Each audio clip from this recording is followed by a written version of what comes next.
달은 지구에서 가장 가까운 천체입니다. 사람들은 달이 당연히 거기에 있는 것으로 생각합니다. 너무나도 당연하게 말입니다. 하지만 과연 그럴까요? 달이 지구 옆에 있다는 사실은 생각처럼 그렇게 당연한 일이 아닙니다. 저는 달의 기원에 대한 아주 파격적이고 흥미로운 주장을 담은 책을 읽었습니다. 책을 다 읽었을 때 정말 망치로 머리를 한 대 맞은 것 같은 지적인 충격을 받았습니다. 책 제목은 누가 달을 만들었는가? 저자는 크리스토퍼 나이트 앨런 버틀러입니다. 2004년경 출판되어 현재 국내에서 판매되지 않고 있는 책입니다. 본 영상은 저자의 주장을 요약하고 약간의 제 생각을 더해서 만들었습니다. 저처럼 인류의 기원 등에 관심 많으신 분들은 끝까지 영상 시청해주시면 새로운 인사이트를 얻어가실 거라 확신합니다. 그러면 이제 시작하겠습니다. 우선 먼저 따져야 할 사실은 달이 자연위성이냐 인공위성이냐 하는 것입니다. 주류 과학계에서는 달이 자연적으로 지구의 위성이 되었다고 합니다. 따라서 대부분의 사람들도 그렇게 생각합니다. 하지만 영상 제목에서도 보았듯 이 저자는 달이 인공위성이라 주장하고 있습니다. 저자의 주장을 만나기 전에 우선 달 탄생을 설명하는 이론을 간략히 확인하고 가겠습니다. 달 탄생에 대한 이론은 크게 세 가지가 있습니다. 첫 번째는 분리설입니다. 지구와 달이 한때 같은 덩어리에 속해 있다가 본래의 덩어리에서 달 크기의 작은 덩어리가 떨어져 나가 달이 되었다는 이론입니다. 그러나 1920년대 영국의 천문학자 해럴드 제프리스가 분리선을 반박하는 내용을 증명하면서 주류에서 멀어졌습니다. 두 번째는 동시탄생설입니다. 토성 고리처럼 생긴 고체 입자 고리가 한 곳에 응집되어 지구, 달이 동시에 형성되었다는 가설입니다. 그러나 지구, 달이 이런 식으로 형성되면 현재와 같은 가운동량을 가질 수 없다는 이유로 폐기되었습니다. 세 번째는 포획설입니다. 떠돌이 생활을 하던 달이 지구의 인력에 붙들려 지구 궤도를 돌게 되었다는 가설입니다. 그러나 달과 지구의 암석을 이루고 있는 산소 동위 원소들은 두 천체가 태양으로부터 같은 거리에서 생성되었음을 확증해 줍니다. 또한 달만큼 큰 천체가 현재 궤도에 안착하는 것은 기술적으로 불가능하다는 이유로 현재는 외면받고 있습니다. 달 탄생에 대한 현재 주류 이론은 충돌설입니다. 충돌설이란 지구의 화성만한 천체인 일명 테이아가 충돌하여 나온 파편들로 현재의 달이 생성되었다는 주장입니다. 그러나 충돌설 또한 극복하지 못할 많은 문제점이 있습니다. 현재 달에서 일명 테이아의 구성 성분은 확인되지 않고 있습니다. 또한 충돌에 의해서 지구의 자전축이 기울었다고 하지만 화성만한 천체가 지구의 자전축을 이 정도로 틀어놓을 운동량을 갖기는 어렵다고 합니다. 지금까지 달 탄생에 대한 주요 이론들을 간략히 살펴보았습니다. 모두 달의 자연 탄생에 대한 가설들입니다. 그럴듯한 부분도 있지만 모순적인 면도 있어서 달 탄생의 비밀을 완벽하게 설명하진 못하고 있습니다. 일반적으로 달이 인공위성이라는 측에서는 많은 근거들을 들지만 저자는 특히 그 근거로 태양, 지구, 달 사이에서만 발견되는 수학적 관계들을 들고 있습니다. 전문가들은 만약 인류와 외계인 사이에 메시지가 교환된다면 그 표현 방법으로 수학을 생각하고 있습니다. 우주는 수학으로 이루어져 있다고 주장하는 과학자들이 있을 정도로 언어가 통하지 않는 문명 사이에도 수학은 공통된 법칙을 따를 것이고 수학적 메시지는 고등 문명이라면 금세 알아차릴 수 있기 때문입니다. 달이 태양을 가리는 현상을 일식이라고 합니다. 일식 중에도 달이 태양을 정확하게 완벽히 가리는 일식을 개기일식이라고 합니다. 개기일식이 발생하는 이유는 달이 태양보다 정확히 400배 작고 달은 지구에 정확히 400배에 가깝기 때문입니다. 그저 우연의 일치라고 생각할 수도 있습니다. 저도 평소에 그렇게 생각했으니까요. 하지만 이후에 제시되는 수많은 우연들을 보면서 제 생각은 바뀌기 시작했습니다. 이제 지구, 달 사이에서 발견되는 많은 우연들을 설명드리겠습니다. 지구 둘레는 4만 킬로미터입니다. 따라서 1일 동안 지구가 자전하는 거리는 4만 킬로미터가 되죠. 또 1일 동안 달이 자전하는 거리는 400킬로미터입니다.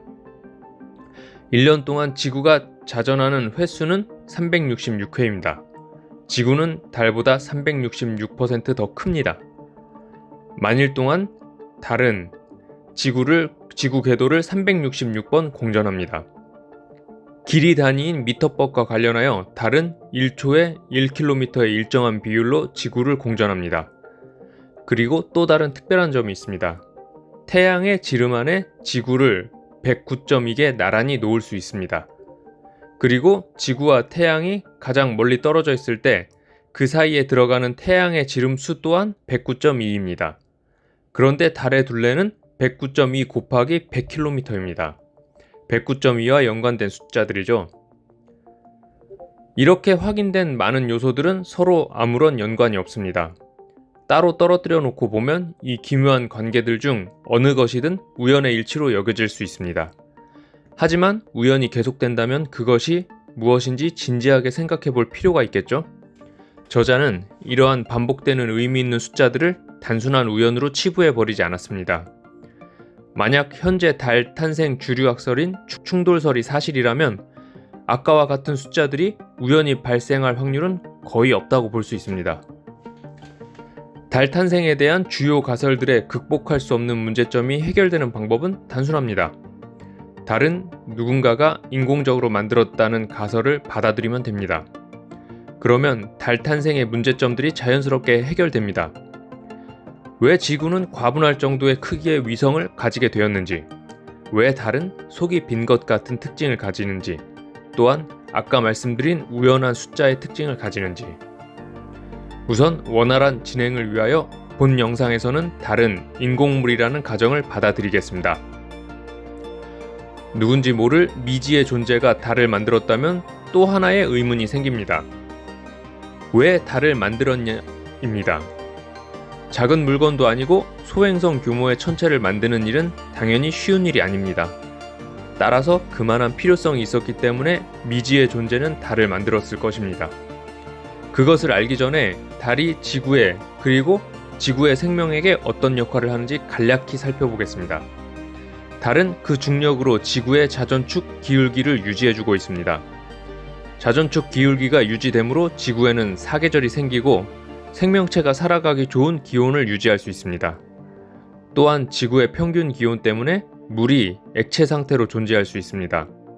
지구상의 생명체는 모두 물을 기반으로 살아가는 존재입니다. 그러므로 달은 현재 지구의 생명체들을 유지해주고 있습니다.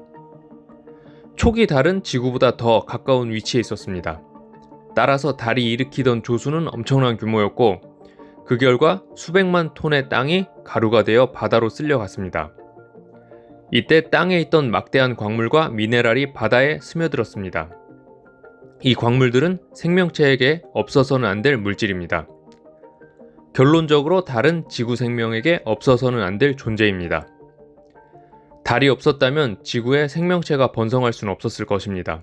생명체가 번성하지 못했다면 우리 또한 지구에 나타날 수 없었을 것입니다. 미지의 존재가 지구에 생명을 번성시키기 위한 목적으로 달을 만들었는지는 알 수 없습니다. 하지만 달이 없었다면 지구에 생명도 없었을 것은 확실합니다. 이제 달이 지구 생명체에게 필수적인 존재라는 것을 알게 되었습니다. 그러면 달을 만든 미지의 존재가 누구인지 추정해 보도록 하겠습니다. 우선 첫 번째 후보는 신입니다. 신을 믿는 사람들의 가장 기본적인 주장은 우리의 세계를 창조한 존재가 당연히 신이라는 것입니다. 구약 성서 창세기에는 신이 이 세상을 창조하는 과정이 상세히 기술되어 있습니다. 저는 개인적으로 유신론자여서 신이 우주를 만들었다고 믿는 사람입니다. 하지만 저는 신이 직접적으로 태양과 지구, 달의 탄생에 개입했다고 생각하진 않습니다. 신은 우주의 기초가 될 시공간, 그리고 물리 법칙만 만든 후 빅뱅의 스위치를 눌렀을 뿐이고 우주가 탄생된 이후의 우주는 신이 만들어준 물리 법칙으로 스스로 오늘날까지 왔다고 생각합니다.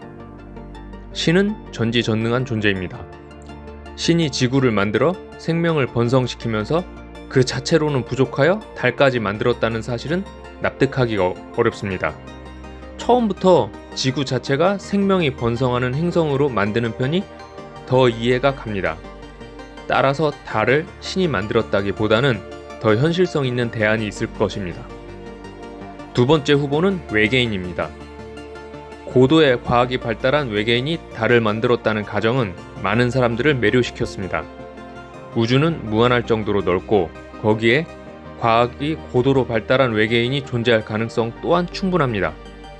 그 외계인은 행성급 규모의 우주선을 만들 기술을 가지고 지구에 달을 만들 가능성 또한 충분합니다. 하지만 이 가설에는 근본적인 의문이 있습니다. 우선 달이 생성된 시기입니다.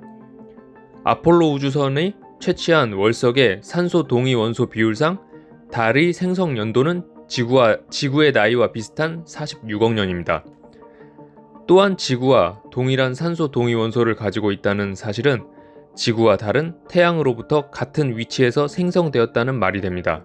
즉, 외계인들은 46억 년 전 초창기 지구를 방문해서 지구의 생명을 번성시키기 위해 지구에 있는 재료를 이용하여 달을 만들었다는 말이 됩니다.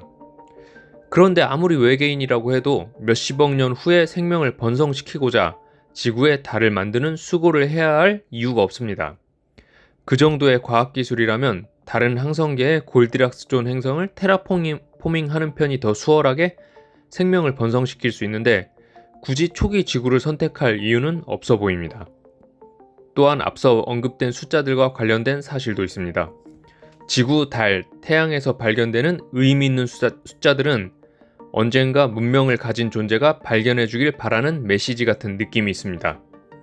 만약 그 숫자들이 달을 만든 미지의 존재가 새겨넣은 메시지라면 후에 지구에 나타날 문명의 과학, 수학 기술로도 충분히 발견이 가능할 거라고 생각해서 그런 메시지를 달에 새겨놓았겠죠? 그런데 위 수학적 메시지들은 모두 십진법을 기준으로 작성이 되었습니다.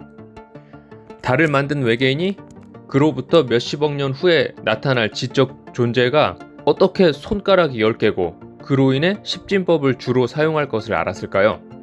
의문점은 또 있습니다. 달은 해마다 지구에서 조금씩 멀어지고 있습니다. 초기 달은 현재보다 훨씬 더 가까이 있었습니다.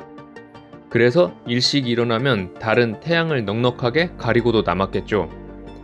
하지만 달은 해마다 조금씩 멀어지고 있고 현재 인류가 지구상에 존재하는 이 시기에 달과 지구의 거리는 태양과 지구의 거리보다 정확히 400배 적습니다. 즉, 달이 처음 만들어질 때 이미 인류가 나타날 시점에 완벽한 계기일식이 나타나도록 세팅이 완료된 것이라는 말이죠. 그런데 아무리 과학이 발달한 외계인이라도 지구가 탄생하고 수십억 년이 지나서 10손가락을 가진 지적 존재가 지구에 나타날 것을 예측하기 힘들어 보입니다. 또한 지구와 달에 관련된 숫자 중 의미 있는 숫자에 킬로미터 단위가 사용되었습니다. 외계인이 수십억 년 후에 나타날 문명이 미터와 관련된 측정 단위를 사용할 것을 어떻게 예측하고 달에 정교한 수학적 세팅을 해놓았을지는 더욱 의문입니다. 따라서 외계인 가설은 사실이 아닐 가능성이 높아 보입니다. 하지만 아직 살펴볼 후보가 하나 더 있으며 세 번째 후보는 모든 면에서 아쉬운 면을 만족시킵니다. 세 번째 후보는 바로 인류입니다.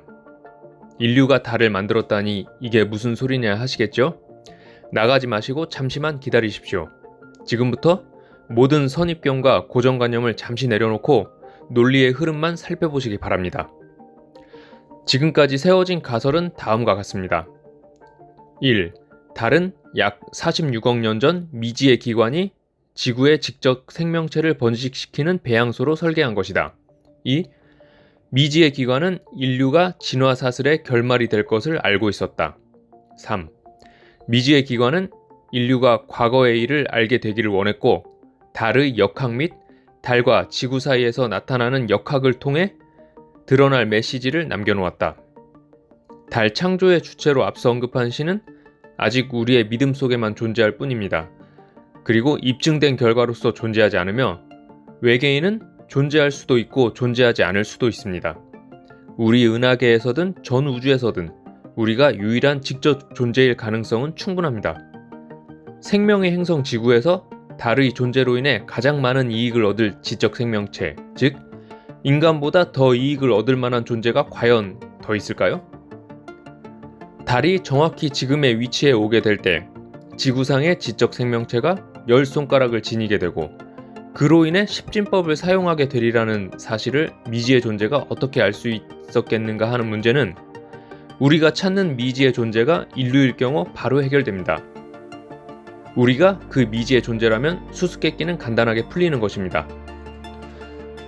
또 한 가지 설명하기 어려운 문제는 미지의 존재가 어떻게 미터 단위를 메시지로 이용할 수 있었는가 하는 점이었습니다. 이 문제 역시 위 시나리오가 옳다면 해결됩니다. 인류가 달을 만들어야 했던 이유는 명확합니다. 달이 없다면 인류는 여기 지구에 존재하지 않게 되기 때문입니다. 자, 그렇다면 여기서 한 가지 이해하기 어려운 문제가 생깁니다. 앞에서 달은 분명히 46억 년 전에 만들어졌다고 전제했는데 인류가 달을 만들었다는 가정은 시기적으로 맞지 않습니다. 우리는 그 문제를 인정하지 않을 수 없습니다. 그렇다면 문제의 답은 무엇일까요? 해답은 시간여행뿐입니다. 여러분, 진짜로 나가지 마시고 얼마 남지 않은 영상 끝까지 시청해 주시기 바랍니다. 시간여행은 언뜻 보아도 상식에 반합니다. 또한 많은 과학자들도 시간여행은 이론상으로만 가능성만 존재하는 개념쯤으로 여깁니다. 그러나 세계적인 과학자들 중 일부는 시간여행이 수학적으로 충분히 가능하며 물리 법칙에 어긋나지 않는다고 주장합니다. 아인슈타인의 상대성 이론에 의하면 강한 중력은 시공간을 왜곡합니다. 이는 관찰과 실험을 통해 이미 증명된 사실입니다. 이렇듯 시간은 절대적인 개념이 아니라 물질처럼 조절이 가능한 물리적인 객체인 것입니다. 비록 현재는 시간여행이 물리학 원서 속에서 가능성으로만 존재하지만 지금의 기술 발전 속도로 몇백 년 또는 몇천 년이 지난다면 시간여행이 가능할 수도 있을 것입니다. 인류는 항상 상상을 현실로 만들어 왔으니까요. 물론 미래에 시간여행이 가능하다고 해서 모든 사람이 집집마다 타임머신을 소유하고 있을 가능성은 높아 보이지 않습니다. 시공간을 왜곡시키는 데에는 엄청난 에너지가 필요할 것이며 이는 전 국가적인 역량 혹은 더 나아가 전 지구적인 역량을 결집해야 가능한 문제일 것이기 때문입니다. 시간여행이 가능하다는 시나리오를 따른다면 또 한 가지 역설적인 상황을 마주하게 됩니다. 만약 인류가 시간을 거슬러 달을 만들고 그로 인해 인류가 탄생하게 된 것이라면 인류는 대체 어디서 온 것인가 하는 점입니다. 이런 순환은 불가능해 보입니다. 하지만 이것이 닭이 먼저냐 달걀이 먼저냐의 수수께끼보다 더 이상할까요? 이런 문제를 두고 밤새워 고민할 필요는 없습니다. 역설에 대처하는 유일한 방법은 그 역설을 단순히 받아들이는 것입니다. 세계적인 학자인 도이치와 로구드는 과거로의 여행이 아무리 일반인들에게 반직관적으로 보인다고 해도 물리 원칙을 위반하지 않는다고 믿습니다. 나아가 두 사람은 양자역학적 효과들이 실제로 일부 과학자들의 주장처럼 시간여행을 방해하기보다는 촉진한다고 말합니다. 이 책에서 제시된 시나리오대로라면 인간이 존재하는 이유는 우리가 미래의 어느 시점에 시간을 거슬러 지구가 층이 없는 물질 덩어리였던 때로 돌아가 지구에 있는 재료를 이용하여 달을 만들 것이기 때문입니다.